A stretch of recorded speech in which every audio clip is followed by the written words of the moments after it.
ಅಂತ ಹೇಳಿ. ಬಟ್ ಈಗಿನ ಕಾಲದಲ್ಲಿ ಏನಾಗುತ್ತೆ ಅಂದರೆ, ಮೊದಲು ನಾವೆಲ್ಲ ನಮ್ಮ ಕೆರಿಯರ್ ಪ್ರಾರಂಭ ಮಾಡಿದಾಗ ಇಷ್ಟೊಂದೆಲ್ಲ ಪಬ್ಲಿಸಿಟಿ ಮಾಡಿಕೊಂಡು ಪಾಪ ಥಿಯೇಟ್ರ್ ಮುಂದೆನೇ ಹೀರೋಯಿನ್ ಡ್ಯಾನ್ಸ್ ಮಾಡಿಕೊಂಡು ಮತ್ತು ಇನ್ನೊಂದು ಯಾರು ಎಂಥ ವಾದ್ಯಗಳನ್ನು ನುಡಿಸ್ಕೊಂಡು ಇವೆಲ್ಲ ಏನಿರಲಿಲ್ಲ. ನಾವು ಕಳ್ತಾನವಾಗಿ ಬುರ್ಕಗಳು ಹಾಕ್ಕೊಂಡು ಹೋಗ್ತಾ ಇದ್ವಿ ಥಿಯೇಟ್ರಿಗೆ, ಕಾಣಿಸ್ಬಿಡ್ತೀವಿ ಅಂತ ಹೇಳ್ಬಿಟ್ಟು ಮುಸ್ಲಿಮ್ ಬುರ್ಕಾಗಳು ಹಾಕ್ಕೊಂಡು ಕಳ್ತಾನವಾಗಿ ಎಲ್ಲೋ ಹೋಗಿ ಕೂತ್ಕೊಳ್ಳೋದು, ಎಲ್ಲೋ ಹೋಗಿ ಹಿಂಗೆ ಸಿನಿಮಾ ನೋಡೋದು, ಏನು ಎಂಜಾಯ್ ಮಾಡ್ತಾರೆ ಅಂತ ನೋಡೋದು, ಆ ಥರದೆಲ್ಲ ಕಾಲ ಇತ್ತು. ಬಟ್ ಇವಾಗ ಎಲ್ಲವನ್ನು ಹೇಳ್ಕೊಂಡು ಹೋಗ್ತಾ ಇದ್ದೀವಿ ನಾವು. ಬಹುಶಃ ಅದನ್ನೆಲ್ಲ ತೆರೆದಿಟ್ಟು ಹೋಗೋದು ತಪ್ಪ ಅಥವಾ ಮುಚ್ಚಿಟ್ಕೊಂಡು ಹೋಗೋದು ತಪ್ಪ, ನಮ್ಗೆ ಇನ್ನೂ ಅದ್ರ ಬಗ್ಗೆ ನಮ್ಗೆ ಗೊತ್ತಿಲ್ಲ. ಯಾಕೆಂತಂದರೆ ಸಿನಿಮಾ ಬೆಳಕಲ್ಲಿ ಚಿತ್ರೀಕರಣ ಮಾಡಿ ಕತ್ಲಲ್ಲಿ ತೋರಿಸುವಂಥವ್ರು ನಾವು. ಅಂತಂದರೆ ಎಲ್ಲ ಕತ್ತಲು ರೂಮಲ್ಲಿ ತೋರಿಸಿ ಒಂದು ಕಡೆ ಬೆಳ್ಳಿಯ ತೆರೆ ಅಂತ ಹೇಳೋದು ಯಾಕೆ ಅಂದರೆ, ಆ ಕತ್ತಲಲ್ಲಿ ಒಂದು ಬೆಳ್ಳಿಯ ಕಿಂಡಿ ಹೇಗೆ ಕಾಣಿಸ್ತೀವೋ ಆ ಥರದಲ್ಲಿ ನೋಡೋವಂಥದ್ದು. ಅಂದರೆ ಆ ಕುತೂಹಲನ ನಾವು ಕೀಪಪ್ ಮಾಡೋದ್ರಲ್ಲಿ ಸ್ವಲ್ಪ ಎಡವಿದ್ದೀವಿ ನಾವು ಸಿನಿಮಾ. ಇಲ್ಲ ಅಂತಂದರೆ ಸಿನಿಮಾ ಈಸ್ ಸಮಥಿಂಗ್ ದಟ್ ಯಾವತ್ತಿಗೂ ಸಿನಿಮಾಗೆ ಸಾವಿಲ್ಲ. ಅದು 100 ವರ್ಷ ಈಗಾಗಲೇ ದಾಟಿದೆ ನಮ್ಮ ಭಾರತೀಯ ಚಿತ್ರರಂಗಕ್ಕೆ. ಆದರೂ ಕೂಡ ಸಿನಿಮಾ ಅನ್ನೋದಿದೆಯಲ್ಲ, ಸಿನಿಮಾ ಅನ್ನೋದು ತುಂಬ ಜನ ಏನು ಹೇಳ್ತಾರೆ ಅಂದರೆ, ಏನ್ರಿ ಸಿನಿಮಾದಲ್ಲಿ ಸಿನಿಮಾ ಕಲಾವಿದರ ಬಗ್ಗೆ ಕೂಡ ತುಂಬ ಜನ ಏನ್ರಿ ಅವರು ದೇಶವನ್ನು ಆಳಿದ್ದಾರೆ, ರಾಜ್ಯವನ್ನು ಆಳಿದ್ದಾರೆ, ಬಹಳ ದೊಡ್ಡ ಮುಖ್ಯಮಂತ್ರಿಗಳಾಗಿದ್ದಾರೆ, ಎಲ್ಲವೂ ಆಗಿದೆ. ಸಿನಿಮಾಯಿಂದ ಎಲ್ಲವೂ ಮಾಡೋಕ್ಕೆ ಸಾಧ್ಯ. ಒಬ್ಬ ಅಕ್ಷರ ಬಲ್ಲದವನೂ ಕೂಡ ಸಿನಿಮಾವನ್ನು ಅರ್ಥ ಮಾಡ್ಕೊಳ್ಬಲ್ಲ.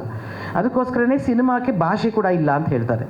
ಅದರಿಂದ ನಮಗೆ ಇದರಲ್ಲಿರೋಷ್ಟು ಒಂದು ಶಕ್ತಿ, ಒಂದು ಯೂನಿಟಿ ಅಂದರೆ, ನಮ್ಮ ಭಾರತ ದೇಶದಲ್ಲೇ ನಾವೇನಾದರೂ ತಳದಲ್ಲಿ ನಿಂತಿದ್ದೀವಿ ಅಂದರೆ ನಮ್ಮ ಸಂಸ್ಕೃತಿಯಿಂದನೇ ನಿಂತಿರೋದು, ಕಲೆಗಳಿಂದನೇ ನಿಂತಿರೋದು. ಕಲೆಗೆ ಒಂದರಲ್ಲೇ ನಮಗೆ ಯಾವುದೇ ಜಾತಿ ಭೇದ ಯಾವುದೂ ಬರೋದಿಲ್ಲ, ಯಾವುದೂ ಧರ್ಮಗಳು ಯಾವುದೂ ಬರದೇ ಇರುವಂಥದ್ದು ಯಾವುದಾದ್ರೂ ಒಂದು ಕಲೆ ಇದೆ ಅಂದರೆ ಅದು ಕಲೆ ಇದೆ ಸಿನಿಮಾ. ಯಾಕೆ ಸಮಗ್ರವಾದ ಕಲೆ ಅಂತಂದರೆ, ಅದರಲ್ಲಿ ಸಂಗೀತವೂ ಇದೆ, ಡ್ಯಾನ್ಸ್ ಇದೆ, ಸಾಹಿತ್ಯ ಇದೆ, ಏನಿಲ್ಲ ಸಿನಿಮಾದಲ್ಲಿ. ಎಲ್ಲ ಕಲೆಗಳನ್ನು ಒಟ್ಟಿಗೂಡಿಸಿದ್ರೆ ಅದು ನಮ್ಮ ಬೆಳ್ಳಿತೆರೆ, ಅದೇ ಸಿನಿಮಾ ಅಲ್ವಾ? ಆ ಸಿನಿಮಾ ಅಂತ ಅನ್ನೋದು ನಾವು ಪವಿತ್ರವಾಗಿ ನೋಡೋಕ್ಕೆ ಸ್ಟಾರ್ಟ್ ಮಾಡಿದ್ರೆ ಮಾತ್ರ, ಅಂದರೆ ನಾವು ಅದನ್ನು ಪ್ರೀತಿಸಿದ್ರೆ ಮಾತ್ರ ಅದು ನಮ್ಮನ್ನು ಪ್ರೀತಿಸುತ್ತೆ. ಆ ಕಲೆಯನ್ನು ನಾವು ಯಾವಾಗಲೂ ಕೈ ಹಿಡಿಬೇಕು ಅಂತ ಅನ್ನೋದು ನನಗೆ ಎಲ್ಲ ಮಾಧ್ಯಮ ಮಿತ್ರರಿಗೆ ಹೇಳೋದಿಷ್ಟೇ. ಸಿನಿಮಾ ಬರೀ ವ್ಯಾಪಾರ ಅಷ್ಟೇ ಅಲ್ಲ, ವ್ಯಾಪಾರ ದೃಷ್ಟಿಯಲ್ಲಿ ಕರೆಕ್ಟ್. ಒಬ್ಬ ನಿರ್ಮಾಪಕ ಹಾಕಿದ ತಕ್ಷಣ ಅದು ಉದ್ಯಮವಾಗಿ ನಮಗಿನ್ನೂ ಪರಿವರ್ತನೆ ಆಗಿಲ್ಲ. ಸರ್ಕಾರದಲ್ಲಿ ಉದ್ಯಮ ಒಂದು ಇಂಡಸ್ಟ್ರಿ ಅಂತ ಆಗಲಿಲ್ಲ. ಇಂಡಸ್ಟ್ರಿನೇ ಸಿನಿಮಾ. ಆದರೆ ಅದಕ್ಕೆ ದುಡ್ಡು ಕೊಡೋ ಜೊತೆಗೆ ಒಳ್ಳೆಯ ಹೆಸರು ತಂದುಕೊಡೋ ಜೊತೆಗೆ ನೂರಾರು ಕುಟುಂಬಗಳು ಇದನ್ನು ನಂಬಿ ಬದುಕುವಂಥ ಕೆಲಸ ಇದೆ.